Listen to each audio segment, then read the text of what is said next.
Magandang araw sa lahat. Ako po si Dr. Ernie Vivera, ang inyong lingkod mula sa Department of Health, Bicol Center for Health Development.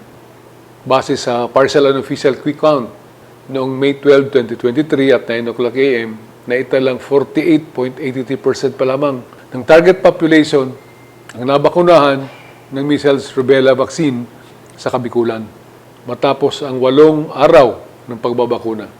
Pinapahayag ng DOH Bicol CHD ang pagkabahala sa mababang accomplishment ng measles rubella oral polio vaccine supplemental immunization activity or MROPV-SIA sa buong Kabikulan.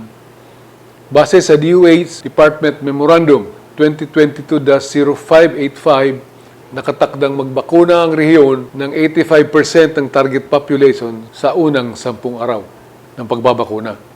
Kinikilala ng DOH, Bicol CHD, ang mga pagsisikap ng lahat ng local government units at ibang pang stakeholders para sa MROPV-SIA. Malaki ang pasasalamat ng Bicol CHD sa lahat ng health workers sa walang sawang pagbabakuna sa mga health centers at mga kabahayan, umulan man o umaraw. Nananawagan ang Bicol CHD sa lahat ng LGUs, government agencies, instrumentalities, government-owned corporations, government financial institutions, state universities at colleges na palakasin ang pakikilahok sa MROPV-SIA tulad ng pagbabahagi ng tamang kaalaman at kamalayan tungkol sa kalagahan ng ginagawang bakunahan. Ito ay upang punan ang mga karaniwang maling impormasyon tungkol sa bakuna na dahilan ng mababang bilang ng nagpapabakuna.